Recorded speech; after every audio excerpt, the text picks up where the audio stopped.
Assalamualaikum warahmatullahi wabarakatuh. Perkenalkan, nama saya Ahmad Fajar Ali Maskur, NIM akhir 139 semester 5. Di sini saya akan memaparkan materi psikologi kepribadian tentang personologi dari tokoh Henry Murray.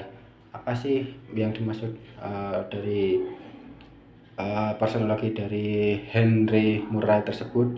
Jadi menurut personologi menekankan bahwa psikologi kepribadian seharusnya mengkonsentrasikan diri pada kasus individual atau pribadi. Jadi maksudnya Murray adalah kepribadian adalah abstraksi yang dirumuskan oleh teoritisi dan bukan semata-mata deskripsi tingkah laku orang.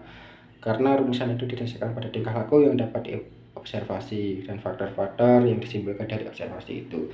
Jadi maksudnya adalah kepribadian itu adalah sebuah rumusan dari teori-teori para ahli, para tokoh, bukan berdasarkan perilaku semata saja, tapi dari teoritis itu juga berdasarkan dari hasil observasi.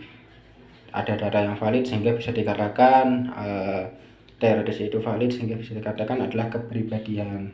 Jadi seperti itu. Terus ada pun juga adalah prinsip-prinsip pokok teori kepribadian Murray. Apa saja prinsip-prinsipnya? Seperti proses psikologis bergantung kepada proses fisiologis. Tanpa otak tak ada kepribadian. Jadi maksudnya yang pertama ini, prinsip Murray poin pertama ini adalah tanpa seseorang manusia atau seseorang yang tidak mempunyai otak pasti tidak bisa berpikir atau tidak mempunyai kognitif. Jadi kepribadian itu kan dibentuk dari kognitif seseorang atau pola pikir seseorang. Jadi bisa dikatakan seseorang bila akalnya waras atau sehat itu bisa mempunyai kepribadian atau otaknya bisa berfungsi dengan baik, itu mempunyai kepribadian yang baik pula. Langsung selanjutnya adalah prinsip penyangkut semua hal atau kepribadian adalah konsep yang dapat menjelaskan semua fenomena tingkah laku. Kepuasan itu diperoleh dari melakukan aktivitas, proses mengurangi tegangan atau mengubah tingkat ketegangan.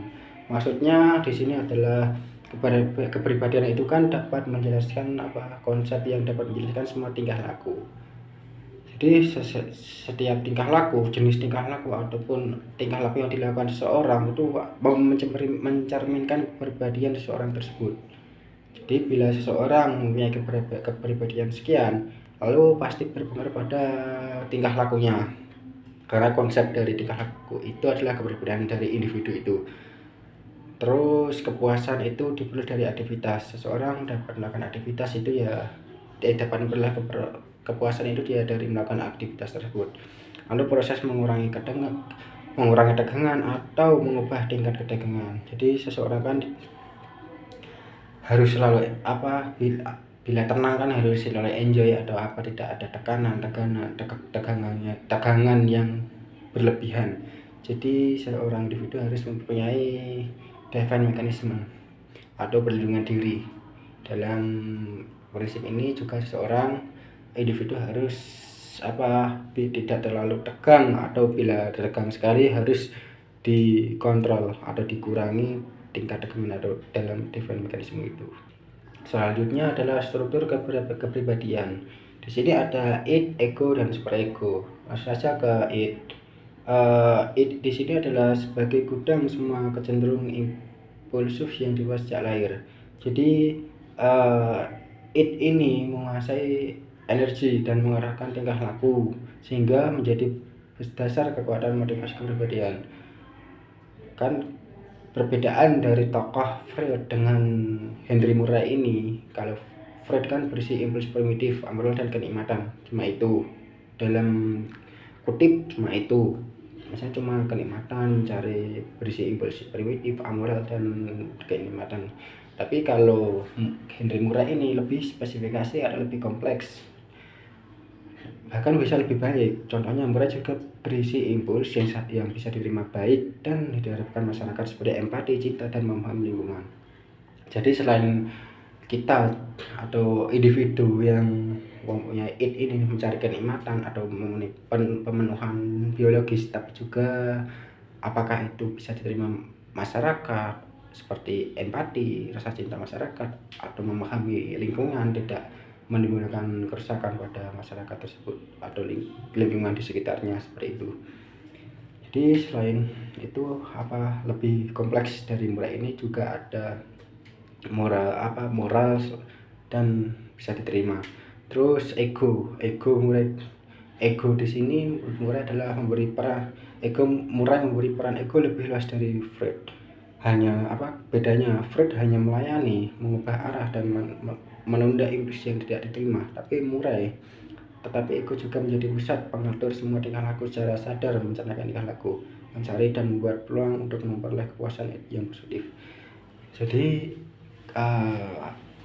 ego ini kan yang kognitif, yang pikiran yang mengendalikan id. Setelah kita mencari seorang individu mencari kenikmatan, id memenuhi id tersebut, tapi juga menggunakan ego untuk mengendalikan, untuk mengontrol hal tersebut. Asal itu positif, itu juga menggunakan ego. Itu super ego di sini menurut Murai menekankan pentingnya pengaruh kekuatan lingkungan, sosial atau kultur dalam kepribadian. Jadi pengaruh lingkungan itu kayak aturan lingkungan masyarakat atau lingkungan apapun itu, asal tidak melanggar aturan, itu super ego. Jadi lebih kuat dasar hukumnya sesuai lingkungan. Terus ada dalam kultur kepribadian, dalam kebiasaan kepribadian itu, bila diajarkan baik maka akan terbiasa melaksanakan hal yang baik. Terus seperti Freud, ia memandang super ego sebagai internalisasi nilai norma moral kultural pada usia dini yang kemudian dipakai untuk menginfluence tingkah laku diri dan orang lain. Jadi seperti Freud, Murai ini juga menggunakan sebagai ego sebagai internalisasi nilai norma moral kultural pada usia dini. Jadi bisa diajarkan norma-norma, nilai-nilai, terus moral secara kultural. Jadi asal dasar hukumnya seperti sesuai pada kalangan masyarakat tertentu. Super ego Murai ini sama seperti Freud, ya seperti itu, tidak berbeda jauh. Tapi itulah yang saya paparkan dari personologi Henry Murai. Jadi di sini kan bisa dipahami bahwa kepribadian seorang itu terdiri dari psikoanalisis antara id, ego, dan super ego. Selain itu juga kepribadian tidak bisa dirumuskan cuma tingkah laku semata, tapi juga dari teori-teori yang valid dan observasi. Seperti itu. Tidak deskripsi atau sekian, terima kasih. Wassalamualaikum warahmatullahi wabarakatuh.